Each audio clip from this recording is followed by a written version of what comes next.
Thank you very much, Kareem. I know that you said in your speech there that you don't know the answer to what future do you want to build. I'm just curious as to, have you turned your mind to that at all? Do you know what future that you want to see? Personally? Yeah. Yeah, I mean, absolutely. I mean, the things that, make us different from one another, which, if you're talking about that in a positive way, in reinforcing the importance of diversity, that's fantastic.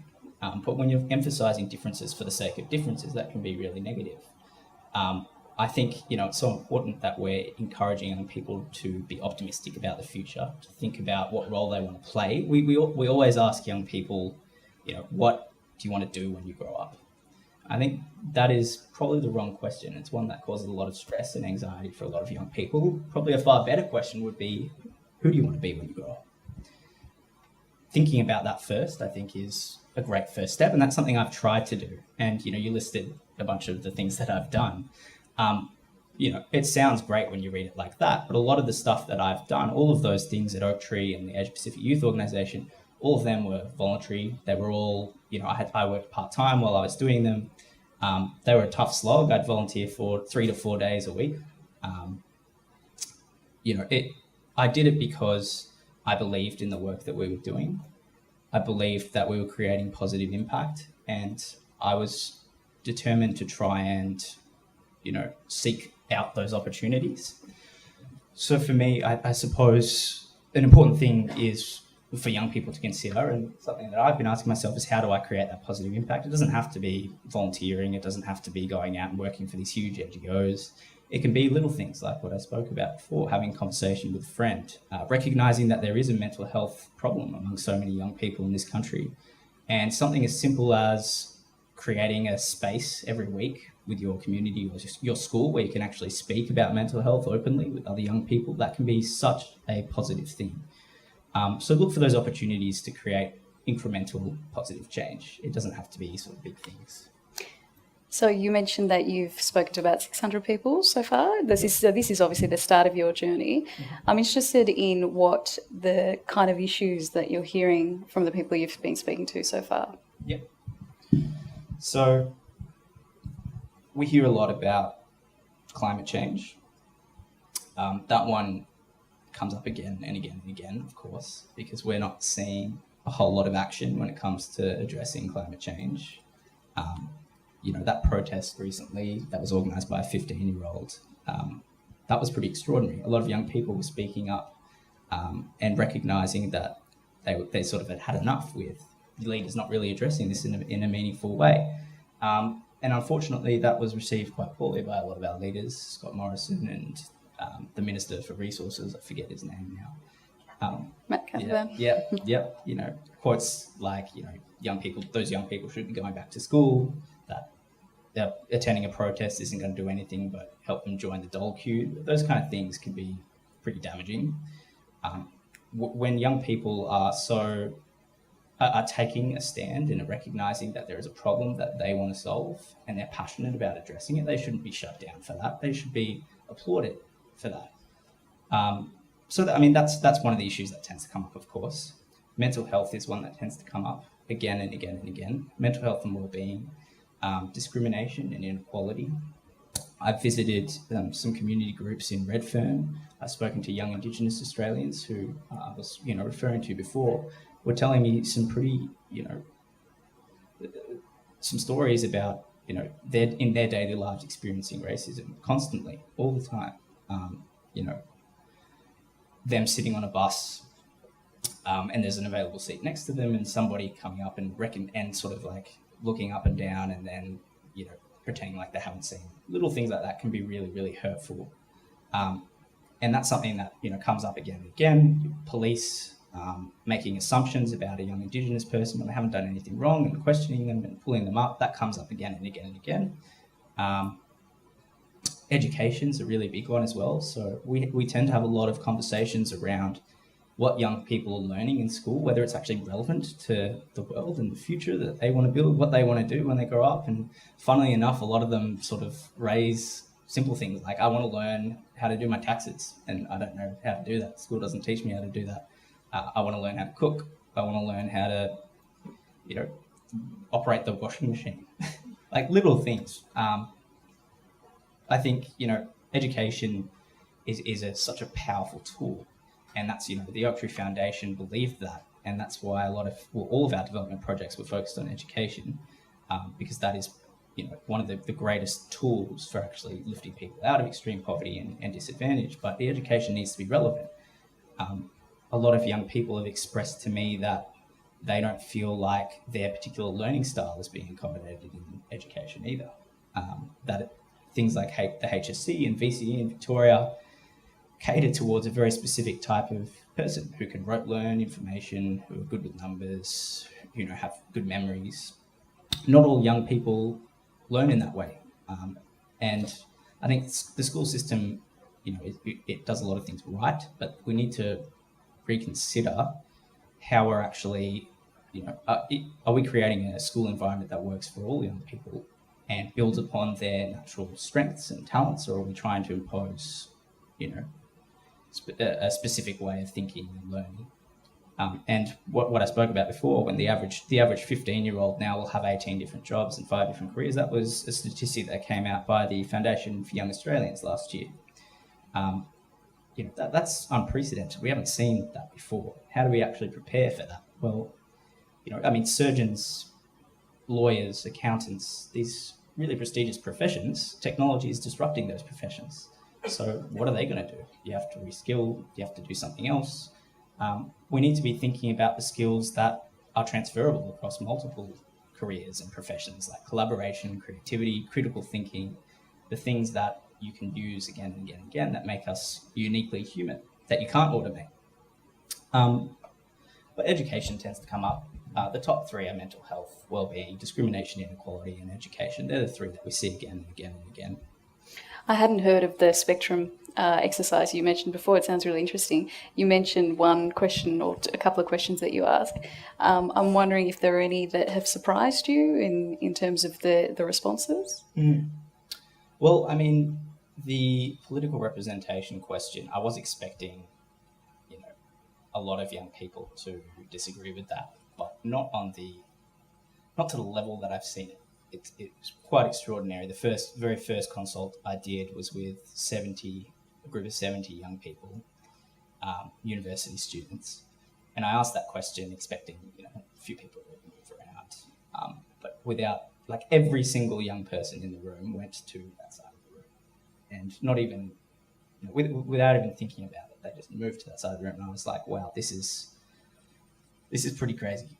We've got to do something about this, and it wasn't just the first one. The subsequent 16 that I've done, the same thing has happened.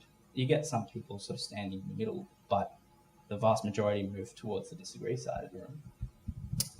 So there's a clear need for, politicians to be engaging young people in a more meaningful way, for us to be legitimised for the things that we are doing. We are participating in politics, just in different ways. We're having conversations about political issues online.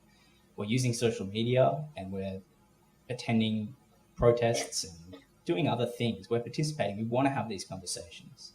But perhaps, our leaders need to do a better job of legitimising those other forms of political participation.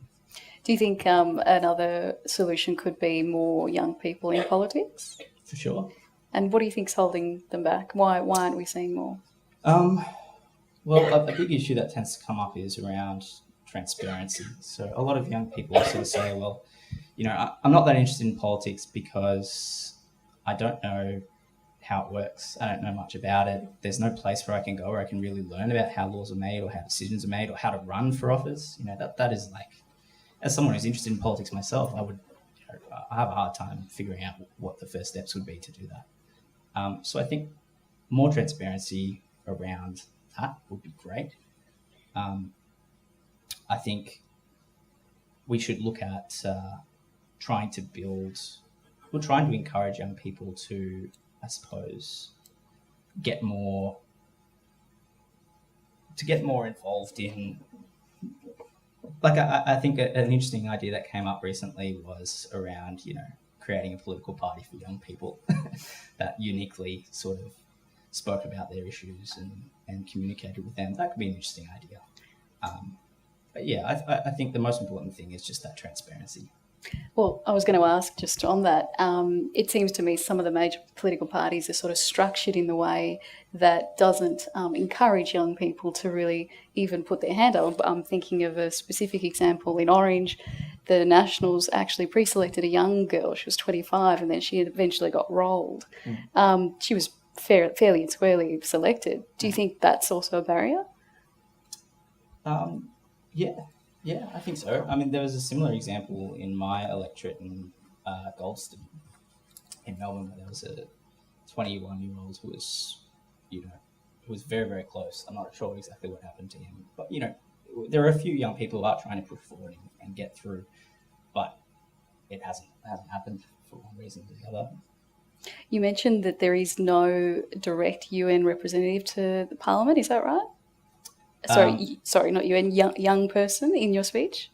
Yeah, well, there's no peak body for young Right, people at the okay. national level. So the Youth Affairs Council of Victoria, which is what I'm on the board of at the moment, is the peak body for young people in Victoria, which is basically a body that exists to represent young people's views to government. We don't have that at the national level. There was one called AAC, which was, I think, disbanded in 2013. We did have a Ministry of Youth and a Minister of Youth, but we don't have that anymore. Okay, so there are a couple of ideas that could potentially be things. yeah. And there's some of the recommendations we made last year. Amos made a couple of those recommendations. I think that would be a good first step. You said that your job is to listen and then make sure leaders hear. How will you make sure that they are actually heard? So I'm reaching out to, and a big part of my role is I've been reaching out to MPs across the political spectrum, telling them that we are doing this year, explaining what our vision is, that I'll be speaking to young people in their electorates. Once I've held consultations in a particular place, I'll reach out to the local member, to people working in the council, representatives from various levels of government, and try and set up follow-up meetings with them. And in those meetings, I'll try and I suppose, shed light on some of the issues that came up in the consultation, explain some of those issues in a little bit more detail, and also expand on some of the solutions. So a big part of what we're trying to focus on this year is not just focusing on the issue and teasing out the issue, but also spending a majority of the workshop focused on the solution. How do we actually solve this problem? And that solution can be, we divide it into two tiers. So the first tier, we'll ask young people to think about it in this way. We'll go, of the people in this room, with the resources that we have right now, what could we do to solve this problem right now? And then the second one would be, if you had any resources available to you, you had all the money in the world, there was no barrier, what would you do about the problem? So those two tiers are quite useful in that you get this high level, big picture series of solutions that we can help inform some of those bigger picture recommendations that we deliver to government. But the first tier is always like the most surprising to me. Like that's the one that young people actually tend to gravitate towards and find a lot easier to fill out. It's more accessible. And the reason we do it is it emphasizes the fact that we don't necessarily have to rely on our leaders to solve a lot of the problems in our local community. It can come from us. It can come from the people around us, from our community.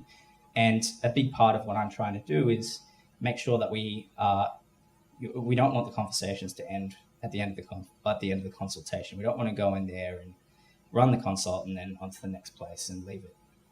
We want to try and, create a space where young people can continue to build those conversations, can think about the solutions they've come up with and test those solutions and think about the next steps. So we'll try and talk about what are the next steps after you've come up with the solution.